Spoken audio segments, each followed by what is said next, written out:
multiplication theorem on probability. Okay. Multiplication theorem on probability, we have done two events, taken two events E and F. Okay. In conditional probability, we have to find E intersection F. Multiplication theorem of probability. What is E upon F? That is probability of E intersection F upon probability of F. In conditional probability, E upon F is E intersection F upon probability of F. If I multiply it here, E probability of F upon probability of E upon F will be equal to probability of E intersection F. This is known as multiplication theorem on probability. Means E intersection F, if we have to find E intersection F and F event can happen, is already happened. F event is already happened. So then firstly we take F event, then we take E after happening of F. This is known as E intersection F. Similarly, we have three step points: E, F and G. If there are 3 points, three cases, E, F and G, then firstly E will happen, then F will happen after E, clear? Then G will happen after happening of E and F both. So on continuing the same process, we can find the probability of E intersection F intersection G.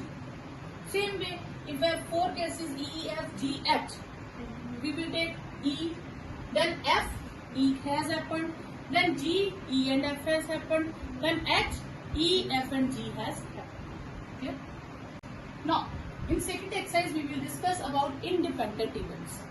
Two events E and F are said to be independent if probability of E intersection B is equal to probability of E into probability of F.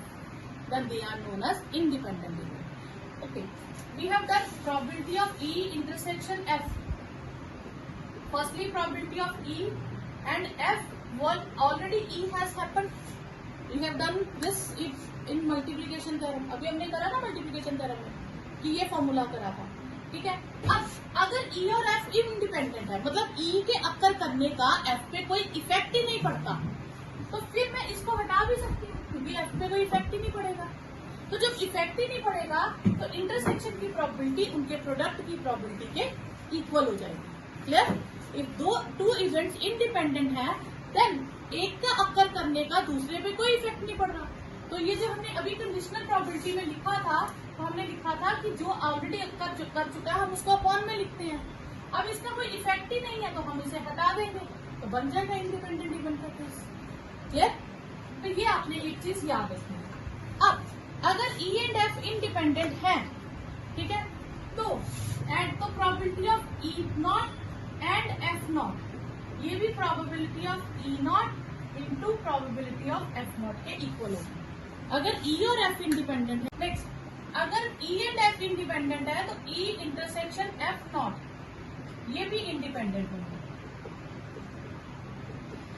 और E not intersection F ये भी independent होंगे. तो कहने का मतलब है अगर E और F इंडिपेंडेंट है तो उनके नॉट अक्कर करने के चांसेस भी इंडिपेंडेंट होंगे. ठीक है. नेक्स्ट है P of A. Probability of A given है 3/5. प्रोबेबिलिटी ऑफ B भी गिवन है और ये भी गिवन है A and B are independent events. तो A इंटरसेक्शन B फाइंड कीजिए. तो probability of A intersection B, A and B are independent events. Independent events की एक ही कंडीशन थी, क्या थी? Probability of A intersection B will be equal to probability of A into probability of B. और probability of A है 3/5, ये है 1/5 and it will be 3/25. Two cards are drawn at random without replacement from a pack of 52 cards. Find the probability that both cards are black. तो total number of cards कितना है? Total number of cards है हमारे पास 52. Number of black cards कितने हैं? 52 में से black cards कितने होते हैं? 26. ठीक है. Probability both are black, B1 intersection B2। ठीक है, तो प्रोबेबिलिटी फर्स्ट ब्लैक अकर करना एंड सेकंड ब्लैक का अकर करना जब फर्स्ट ब्लैक अकर कर चुका है। क्लियर? अब विदाउट रिप्लेसमेंट है, मतलब जो हमने कार्ड निकाला वो रिप्लेस नहीं करेंगे। पहले के लिए ब्लैक की कितनी प्रोबेबिलिटी होगी? 26/52। फिर हमने एक ब्लैक जो निकाला था उसे हम साइड पे रख देंगे, तो फिर ब्लैक के कितने बचे आपके पास? 25/51। ठीक है, बस आप इसकी कटिंग कर दीजिए, तो ये आ जाएगा, ये 1/2 आ गया, तो 25/102 आपके पास answer. A box of oranges is inspected by examining 3 randomly selected oranges without replacement। मतलब एक बॉक्स है, ठीक है, उसमें उसने क्या करना, 3 ऑरेंजेस उसने निकालने हैं। अगर रैंडमली निकालने हैं, देख के नहीं निकालने, 3 निकाल रहा है, अगर तीनों गुड आ गए तो वो सेल के लिए अप्रूव हो जाएगा। अगर उसमें से एक भी बैड उसके हाथ में आ गया, वो बॉक्स रिजेक्ट हो जाएगा। अब एक बॉक्स जो है उसमें टोटल 15 ऑरेंजेस है, जिनमें से 12 गुड है और 3 बैड। हर एक में 12 गुड और 3 बैड। अब इंस्पेक्टर ने जो भी करना है, एग्जामिन करना, 3 निकालने हैं, तो तीनों अगर गुड निकलेंगे तो सेल के लिए अप्रूव हो जाएगा। अब उसने कहा है कि 3 बैड वन है, फिर भी वो सेल के लिए अप्रूव हो गया, तो सेल के लिए अप्रूव हुआ, इसका मतलब तीनों के तीनों गुड निकले होंगे। ठीक है, तो total number of oranges 12, number of good oranges, total number 15, number of good oranges 12 and bad oranges 3। फिर probability box is approved for sale। और जो वो बाहर निकाल रहा है ऑरेंज, वो उसको रिप्लेस नहीं कर रहा, यानी कि टोटलिंग में भी कम होगा और गुड ऑरेंजेस में भी कम हो जाएगा। तो पहला उसने गुड ऑरेंज निकाला, दूसरा गुड निकला जब पहला गुड ऑलरेडी निकल चुका था। ठीक है, और तीसरी बार थर्ड गुड निकलेगा जब first and second already 2 good बाहर निकल चुके हैं। गुड ऑरेंजेस उसने बाहर निकाले। पहले गुड ऑरेंजेस के चांसेस क्या है? 12/50। अब एक ऑरेंज उसने बाहर निकाल दिया, तो बाकी कितने बचे? गुड 11 और टोटल 14। फिर एक और गुड बाहर, तीसरी बार में क्या बचेगा उसके पास? 10/13। क्लियर? अब इसकी कटिंग कर दीजिए, 5 3s 5 2s 3 4s 2 2s 2 7s 44/91। ये आपके पास आंसर आ जाएगा। A fair coin and unbiased dice is closed, मतलब दोनों चीजें हम इकट्ठी पहनते हैं, तो सैंपल स्पेस में क्या ऑप्शन होंगे? या तो कॉइन में हेड आता है या टेल आता है, तो हेड के साथ 1 आ सकता है, 2 3 4 5 6, या टेल विद 1 2 3 4 5 एंड 6। यही सैंपल स्पेस में केसेस आएंगे। टोटल केसेस कितने हो गए? 12। ये आ गया हमारे पास सैंपल स्पेस। अब A B event head appear होने पर ए के लिए कौन से केसेस हो गए? H1, H2, H3, H4, H5, H6। तो प्रोबेबिलिटी ऑफ ए कितना हो गया? 6/12, 1/2।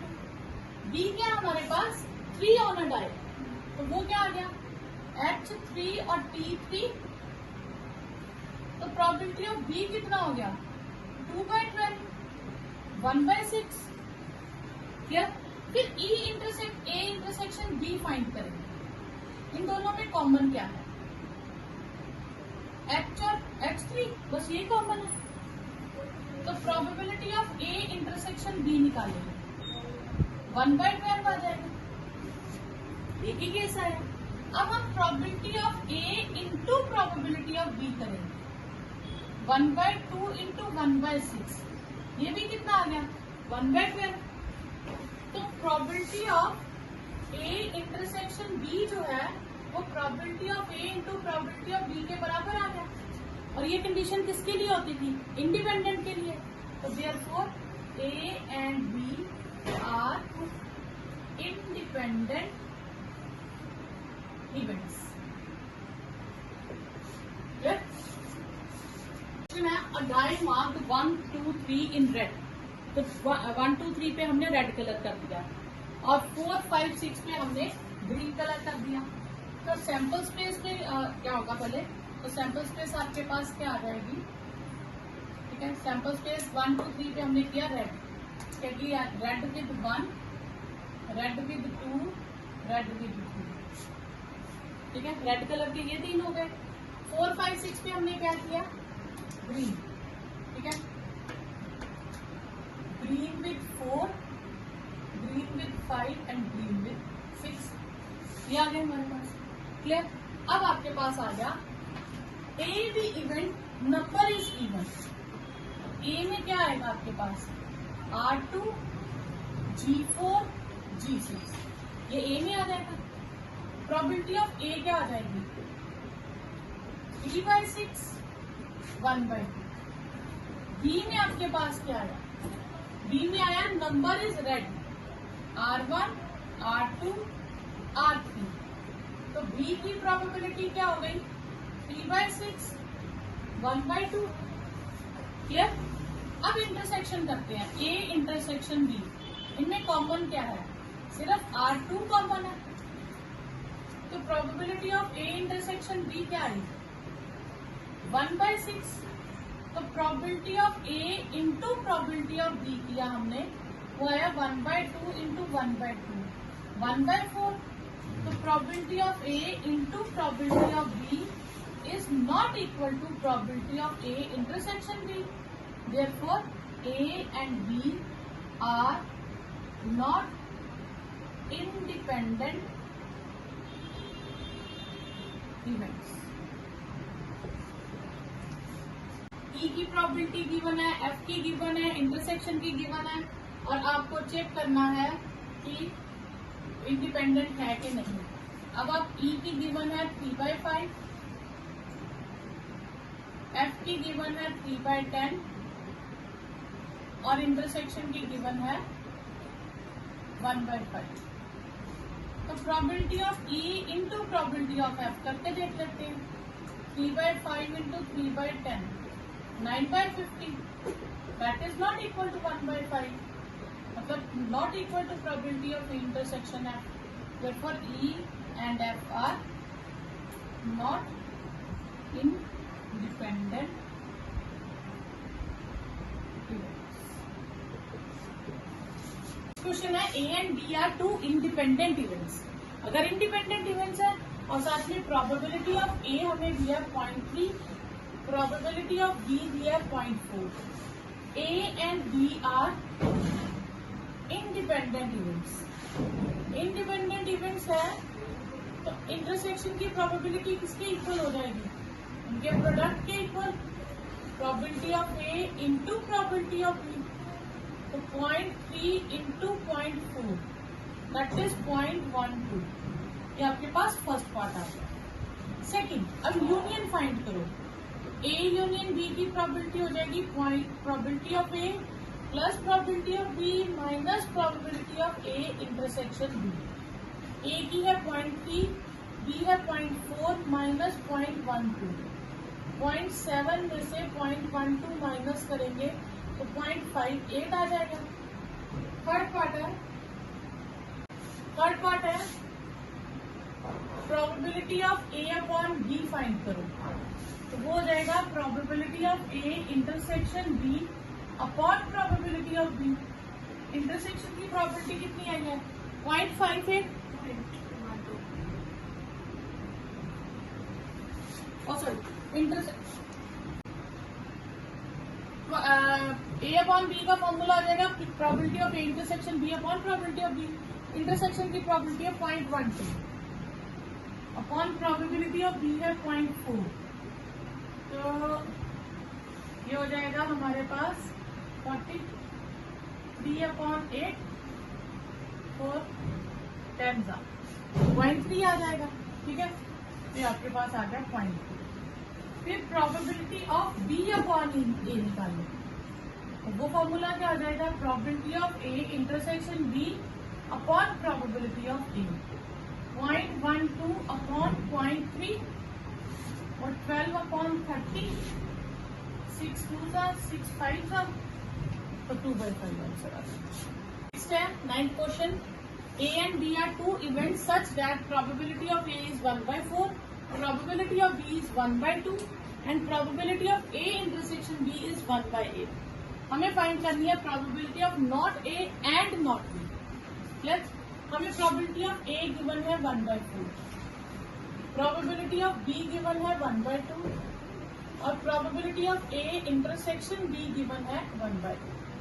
हमें फाइंड करनी है probability of not a and not B, ये आएगा not a and not B, तो ये क्या हो जाएगा 1 माइनस प्रोबेबिलिटी ऑफ, ये नॉट हम कंबाइन कर देंगे, जब हम डिमॉर्गन्स लॉ से अलग अलग की कॉम्प्लीमेंट कंबाइन करते हैं तो इंटरसेक्शन यूनियन बन जाता है, और यूनियन का फॉर्मूला हमारे पास है probability of A plus probability of B minus probability of A intersection, 1 minus 1/4 plus 1/2 minus 1/8, 8 LCM ले ले, 2 4 1, ठीक है, ये आ गया आपके पास 1 माइनस 5/8, एलसीएम ले लीजिए तो 3/8, ये आपके पास आ गया नॉट ए एंड, यहाँ पे मैं गलत लिखी हूँ, ये है probability of A union B complement, और जिसके कॉम्प्लीमेंट की निकालनी है probability 1 minus probability of A union B. तो ये स्टेप याद रखिएगा, डिमॉर्गन्स थ्योरम में पहले कॉम्प्लीमेंट निकलेगा फिर 1 minus. A and B are two event such that probability of A है 1/2, प्रोबेबिलिटी ऑफ बी है 7/12 and probability of not A और not B, ये है 1/4। अब ये क्या होता है, not A mean A complement और मतलब यूनियन, और ये हो गया B कॉम्प्लीमेंट। अब ये आ गया आपका डिमॉर्गन्स लॉ, ठीक है, डिमॉर्गन्स लॉ में हम क्या करते थे, जब अलग अलग पे कॉम्प्लीमेंट हो तो वो कॉम्प्लीमेंट हम कंबाइन ले लेते हैं, और उस केस में कंबाइन करते वक्त यूनियन क्या बन जाता है, इंटरसेक्शन। किसी चीज के कॉम्प्लीमेंट की प्रोबेबिलिटी निकालनी हो तो 1 minus probability of A intersection B करेंगे, क्लियर, ओके, ये आ जाएगा 1 minus 1/4 is probability of A intersection B, तो ये आ जाएगा 4 माइनस 1, तो ये आया 3/4,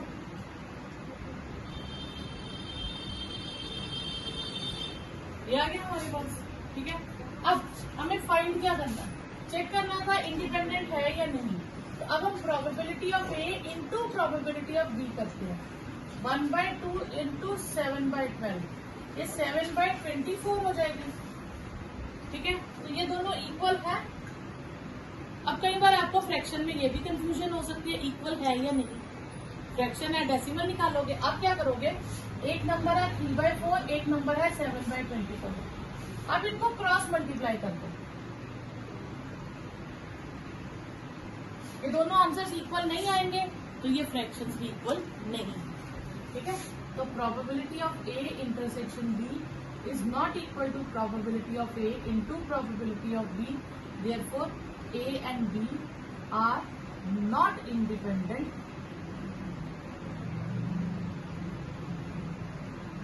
events. Clear? Next question है A and B are such that probability of A is 1/2, probability of B is 7/12, and probability of not A or not B is 1/4। Not a मतलब A complement और union B complement is 1/4। अगर मैं इसे De Morgan's theorem लगाऊं तो ये union किस में कन्वर्ट हो जाएगा, इंटरसेक्शन में, कॉम्प्लीमेंट होल पे आ जाएगा, तो 1 minus probability of A intersection B हो जाएगा 1/4। अब इसे शिफ्ट करूं 1 minus 1/4 is probability of A intersection B. तो ये एलसीएम आ जाएगा 3 minus 1. Probability of A intersection B आ जाएगा, सॉरी 4 minus 1 3/4. ये आपके पास आ गया ए इंटरसेक्शन बी. अब आपने चेक करना है ये इंडिपेंडेंट है या नहीं. तो हम probability of A into probability of B find करते हैं.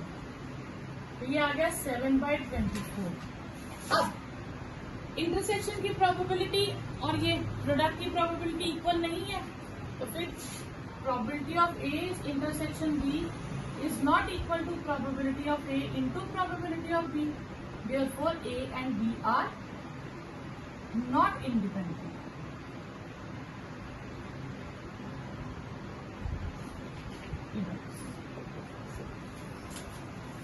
Question है, given two independent events A and B. A and B are two independent events. इसका मतलब probability of A intersection B किसकी इक्वल हो जाएगी? Probability of A into probability of B. तो A कितना है आपके पास 0.3 और बी है 0.6, तो हो जाएगी 0.18. Second, A and not B.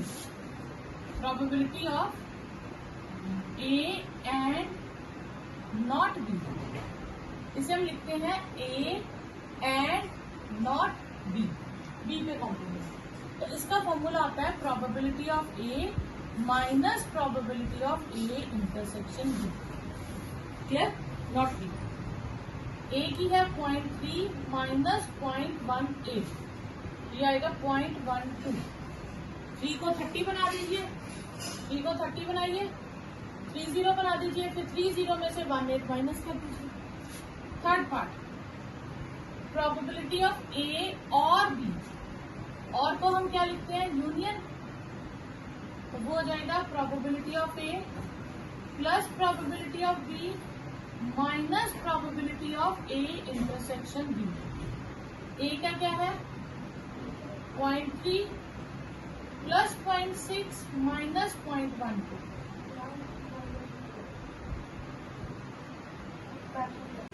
ये आ गया 0.9 माइनस 0.12. तो इसको 9 को 90 बना देंगे.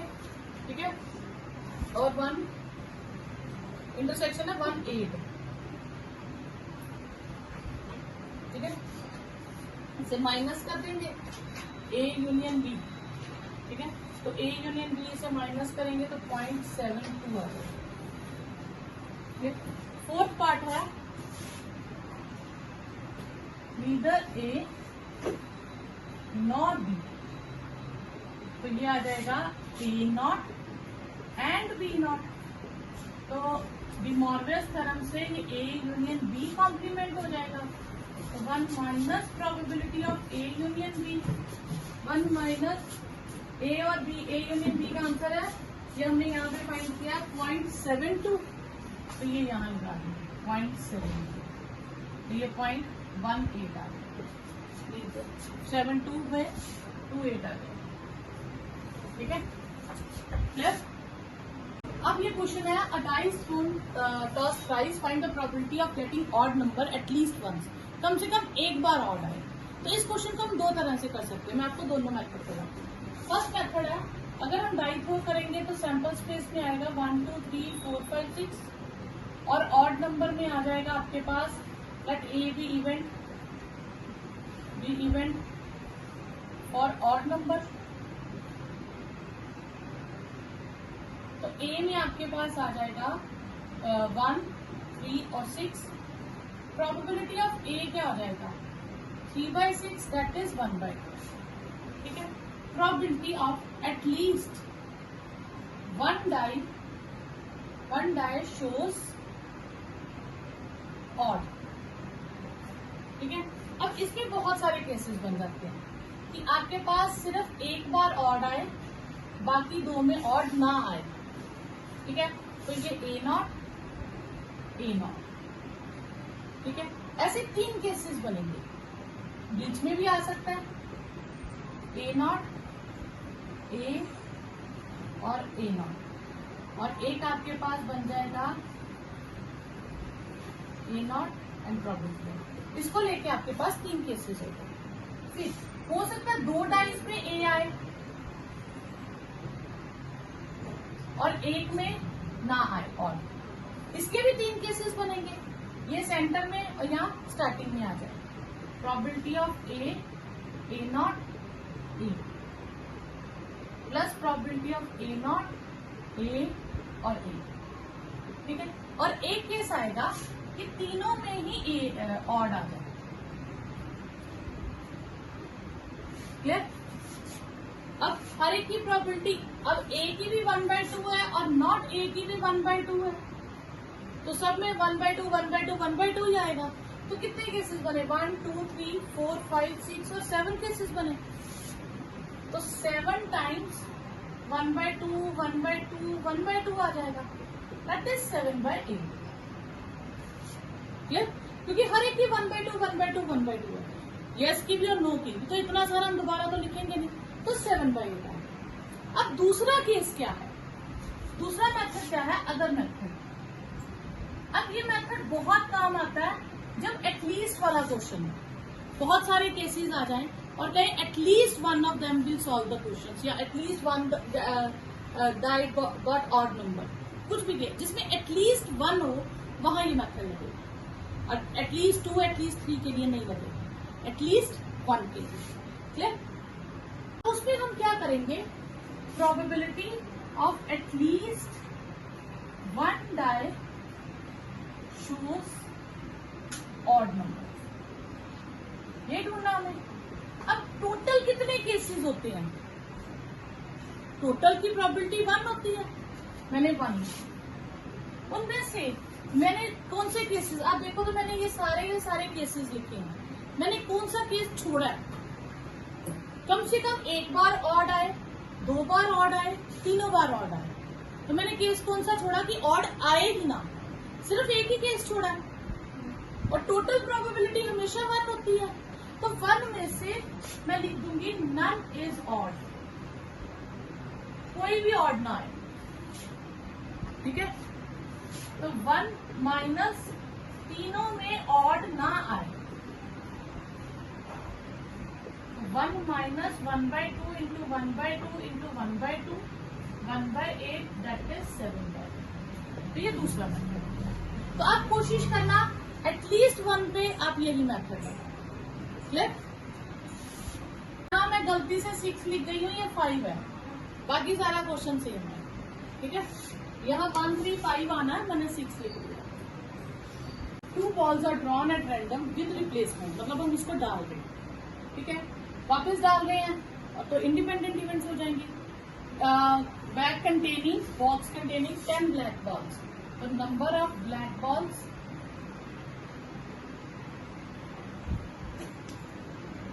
10, नंबर ऑफ रेड बॉल्स 8, ठीक है। अब हमें बोथ, पहला केस है बोथ आर रेड, फर्स्ट भी बोथ आर रेड, फर्स्ट भी रेड सेकंड भी रेड। ओके, पहले हमने रेड बॉल निकालनी है, फर्स्ट रेड, फिर हमने सेकंड रेड निकालनी है जब हम फर्स्ट रेड निकाल चुके हैं, पर उस पर कोई इफेक्ट नहीं पड़ेगा। क्यों? क्योंकि वो कम भी नहीं होगी ज्यादा भी नहीं होगी, वो सेम रहेंगे। तो पहले वाले रेड की है 8/18, तो दूसरे के लिए भी 8/18 ही रहेगी, चेंज नहीं होगी। तो वो आ जाएगा आपके पास कटिंग करके 4 9 4 9, तो 16/18। सेकेंड पार्ट में first ball is black, first ball is black and second is red. तो अब फर्स्ट ब्लैक और सेकेंड हमने क्या निकालनी है? रेड, जबकि हम ब्लैक पहले निकाल चुके हैं, ठीक है, पर इसका भी कोई इफेक्ट नहीं पड़ेगा। क्लियर? तो अब first ball is black, black की कितनी है 10/18 और रेड की कितनी है 8/18, ठीक है। तो ये आ जाएगा 5/9 4/9 20/81। Third part one of them is black and other is red. अब इसमें और सेकंड पार्ट में क्या चेंज है? One of them is black and other is red. तो इसमें है मैंने एक ब्लैक निकालनी है, एक रेड निकालनी है. तो पहले ब्लैक और फिर रेड निकाल सकती हूँ, या मैं पहले रेड और फिर ब्लैक निकाल सकती हूँ. तो इसमें दो ऑप्शंस आ जाएंगे. ठीक है, तो ब्लैक बॉल और probability of red after first black, probability of red, probability of second black, first ball. Black है 10, रेड है 8, रेड है 8, ब्लैक है 10. क्योंकि ये विद रिप्लेसमेंट है, काउंटिंग में कोई फर्क पड़ेगा नहीं. तो ये आ जाएगा 5/9, 4/9, 4/9, 5/9, 20/81, 20/81, तो हो गया 40/80. ये आपका आंसर है. Next question is probability of solving specific problem independently by A and B. A के सॉल्व करने की प्रोबेबिलिटी है 1/2, बी के सॉल्व करने की है 1/3. 1/2 का मतलब है हर दो में से एक क्वेश्चन तकरीबन सॉल्व कर लेता है, और ये 3 में से एक क्वेश्चन सॉल्व कर सकता है. If both try to solve the problem, find the probability that problem is solve. Problem solve हो जाए. ठीक है, तो let A B event for problem solved by A. ठीक है, and B be event from problem solved by B. A की probability क्या है? 1/2, और B की probability क्या है? 1/3. ये हो गई उनके सॉल्व करने की probability. A के से प्रॉब्लम सॉल्व ना हो उसके चांसेस क्या होंगे? 1 - 1/2, that is 1/2. बी से कोई प्रॉब्लम सॉल्व ना हो उसके चांसेस क्या होंगे? 1 - 1/3, दैट इज 2/3. फर्स्टली उन्होंने बोला है प्रोबेबिलिटी प्रॉब्लम इज सॉल्व.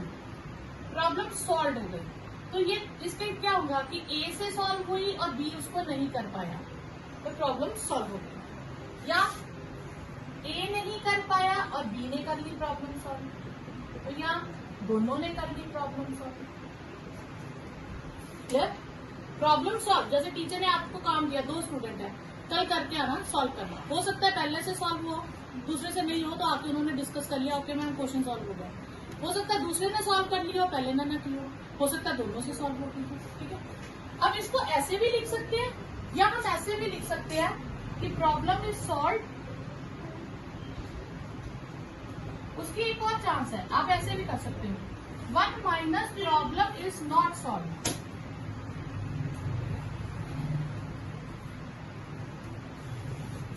ठीक है, प्रॉब्लम सॉल्व नहीं हुई, इसका मतलब ए भी उसे नहीं कर पाया और बी भी उसे नहीं कर पाया.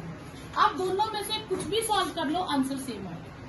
अब जैसे यहाँ पे आया ए के सॉल्व करने की 1/2, बी के ना करने की 2/3. ए के सॉल्व ना करने की 1/2 और बी के सॉल्व करने की 1/3, और 1/2 और 1/3 उनके सॉल्व करने की. ये आ गया 2/6, 1/6, 1/6. ठीक है, तो ये आपके पास कितना हो गया? 4/6, दैट इज 2/3. यार अगर हम ऐसे करें तो ये आया 1 - ए से ना होने के चांसेस कितने थे? 1/2, और बी से ना होने के चांसेस कितने थे? 1/3. 1 - 2/3, तो ये आ जाएगा 2/6, 6 एलसीएम, 4/6, ये भी 2/3. तो आप दोनों में से कोई भी फॉर्मूला लगा सकते हो, दोनों सेम है. प्रॉब्लम इज सॉल्व, इसमें क्या होता है, आपको ज्यादा इवेंट्स बनाने पड़ते हैं, ये थोड़ा शॉर्टकट आ जाता है. 1 - problem is not solve. Second part है exactly one of them will solve the problem. किसी एक से ही होगी प्रॉब्लम सॉल्व. तो अगर ए से होगी तो उस केस में बी नहीं कर पाएगा, और अगर बी से सॉल्व होगी तो उस केस में ए नहीं कर पाएंगे। Exactly one of them will solve the problem. 1/2, 2/3, 1/3, 1/2, 2/6, 1/6, 3/6, that is 1/2. One card is drawn at random from the well shuttle pack of 52 cards in which the following cases are independent or not. हमें ये check करना है। Independent के लिए हमारे पास क्या क्या था कि अगर probability of E intersection F probability of E into probability of F के इक्वल आ जाए तो वो इंडिपेंडेंट होंगे। तो ई हमें दिया है, एफ दिया है, हम उनकी प्रोबेबिलिटी निकाल सकते हैं, इंटरसेक्शन की निकाल सकते हैं, सिर्फ चेक करना वो इंडिपेंडेंट है या नहीं। तो ई है हमारे पास कौन सा, स्पेड कार्ड। तो स्पेड के कितने कार्ड होते हैं हमारे पास, 30, 1/4। और एस के कितने होते हैं, 4 कार्ड्स। अब स्पेड के एस वाले कार्ड्स कितने होते हैं, जो स्पेड भी है और एस भी है। तो एस में कितने स्पेड होते हैं, स्पेड में कितने एस होते हैं, अगर मैं ये कहूँ तो एक ही होता है।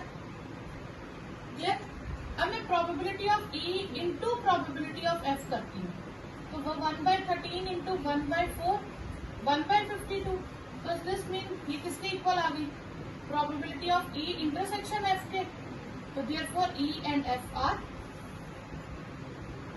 Independent events.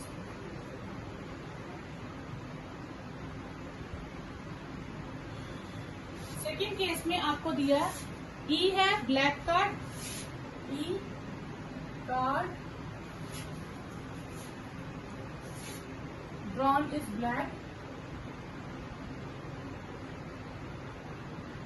और F दिया है card drawn is a king।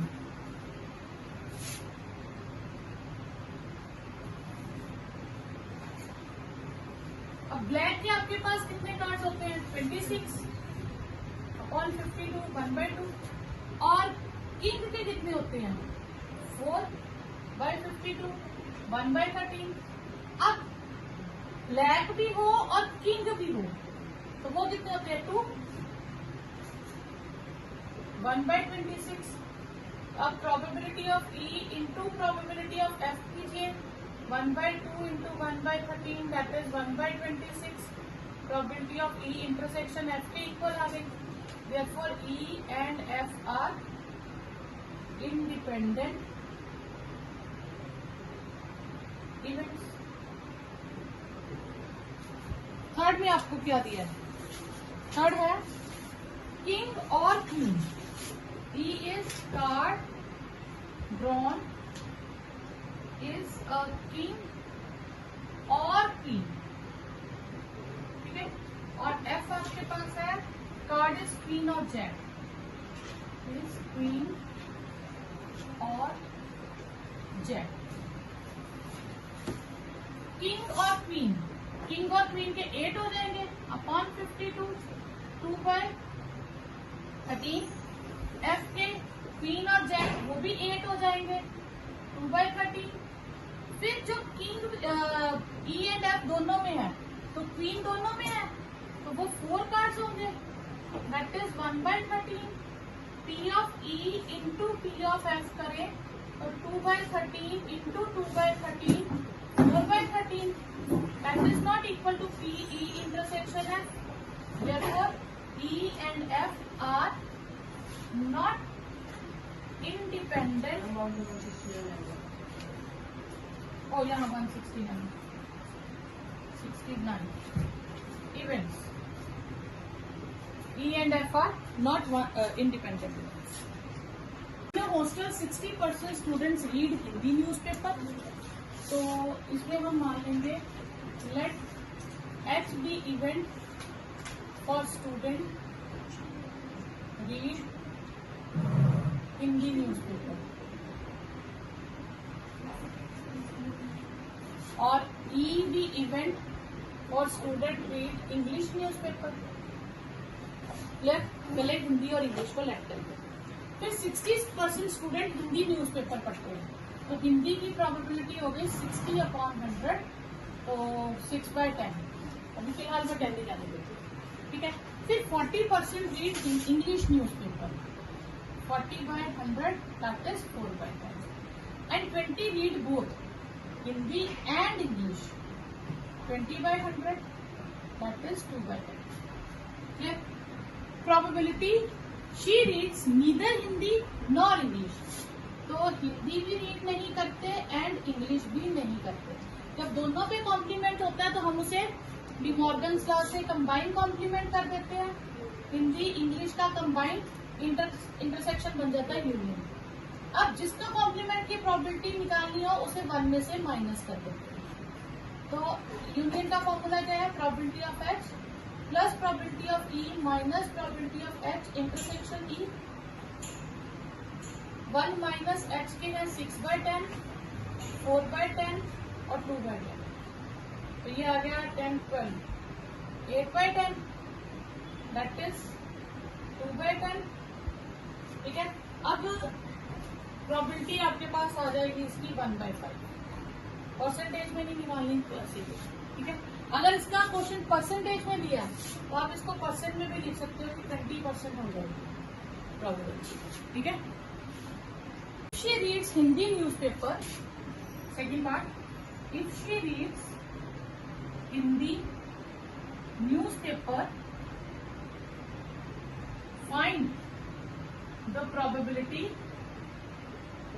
that she reads English newspaper. अब if she reads मतलब ये गिवन है और हमें ढूंढनी किसकी है? इंग्लिश न्यूज़पेपर की. तो ये क्या हो गया? इफ वाला क्वेश्चन जब भी आता है वो क्या होती है? Conditional probability. ठीक है. ये गिवन है और इसकी फाइंड करनी है. फाइंड करनी है इंग्लिश की और हिंदी गिवन है. तो probability of E intersection H upon probability of H. Clear? Intersection की प्रोबेबिलिटी कितनी है? 2/10 और एच की है 6/10. वो आ गया 1/10. ठीक है. सी बात. If she reads English newspaper,